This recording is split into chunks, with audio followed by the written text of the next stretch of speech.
Hi folks, Pinky Nightwalker here. Today's video is on my Ruger 1911 style pistol. And before we get started, let's take a look and make sure that everything is empty and empty. Okay, so there's nothing in the firearm.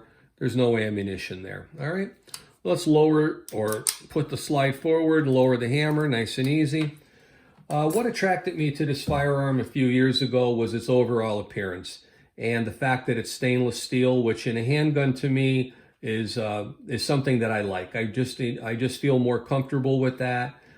This is a gun that is resistant to some of the elements outside. It's not weatherproof by any means. You still have to take care of it, of course, and follow the manufacturer's instructions for lubrication. But it does help to minimize some of the impact of the weather. So again, this is a conventional pistol in the sense that it's a 45 ACP with regular barrel and rifling. It also has the conventional barrel bushing and guide rod assembly and plunger. This gun originally came with 3-dot all-metal sights. The only modification to this gun is actually just the front sight. I replaced them with Dawson Precision, a fiber optic sight. It's metal. It does require hand fitting. The instructions are with it in the packaging. They do give you a couple extra pieces of fiber optic material, which could help you out, should you have to change it out. And there's the old sight. It had that front white dot that I really don't care for. To me, it obscures the sight and makes it blurry. I prefer a thin fiber optic, which these are about 1 millimeter, by the way, which gives you a nice tight sight picture. And it worked very well with the existing factory rear sight. I didn't have any problem in matching the elevation so that the point of impact was good. The gun looks attractive to me. It has the Ruger logo and so forth like that, and where it's made on the side here. Has the contrasting metal work in black, and it has I should not say fully, it has an adjustable trigger. This trigger is adjustable only for over travel. It's not anything else. Okay, so it doesn't change the weight of the pull. This here is your extended magazine release, and the magazine well is beveled slightly. The wooden grips are from the factory, and they look pretty good after all the use that it's had. They're held in place by Allen button head screws. The back of the mainspring housing is checkered, and it's got the bumped out safety, which gives you a better purchase there, and make sure that you're able to disengage it properly when you're gripping it. And it's got the extended beaver tail and a nicely knurled and skeletonized hammer, which feels really good when you're cocking this gun.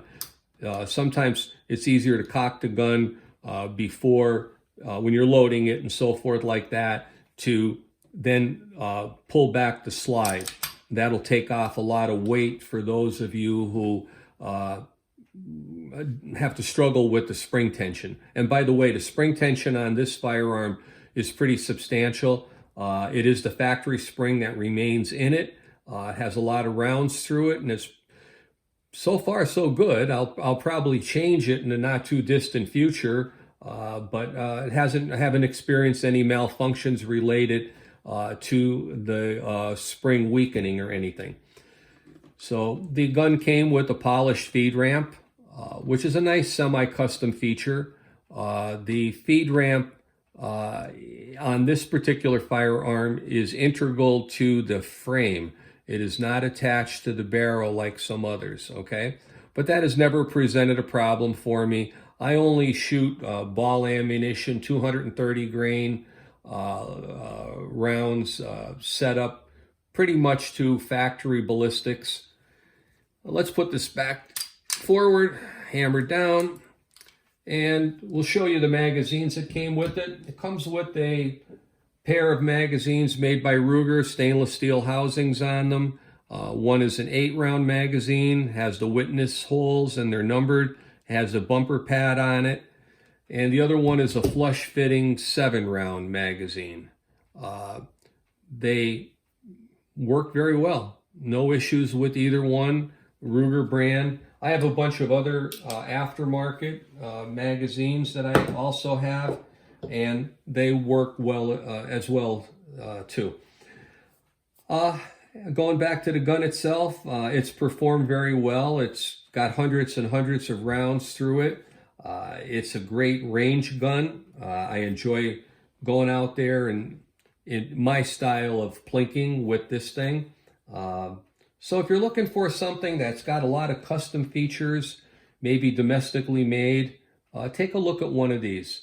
It's been out there a while. There's probably other videos, tons of them out there, but it's served me well.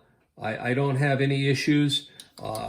If you want to look at the fit on it, yeah, there's a little bit of movement, but it's almost imperceivable.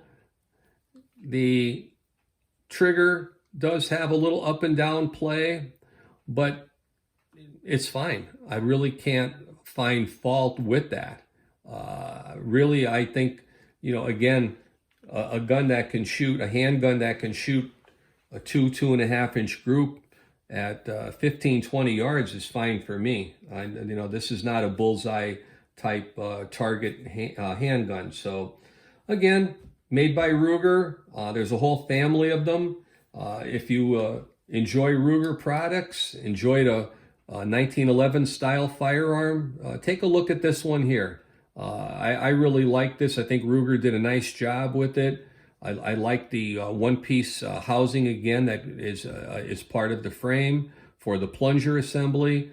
I like the titanium firing pin that's inside of it. It simplifies the construction of the gun, and you don't need, or they were able to eliminate that firing pin block that other people have, and some people complain about it. Me, not so much. I fired them with and without that. I fired 70 series type guns like this, 80 series with the firing pin block. And if they're well manufactured, they seem to work great. So I'm not going to complain about that. But the Ruger itself, nice gun. And something about a 45. I don't know. It's just that simplicity. Maybe it's the legends that are behind its use over the decades, and where they've served in military use, in combat, and other things like that. It's a great platform, and it's gone on to be a great platform for all types of target shooting guns and so forth like that. So again, take a look at the Ruger. And if you do decide to swap out the front sight, be careful with that. It does take a little bit of an effort, and but it can be done. Pinky did it. Came out pretty good to me, and still on there. It's nice and tight. So, all right. Ruger SR 1911, full size, great gun.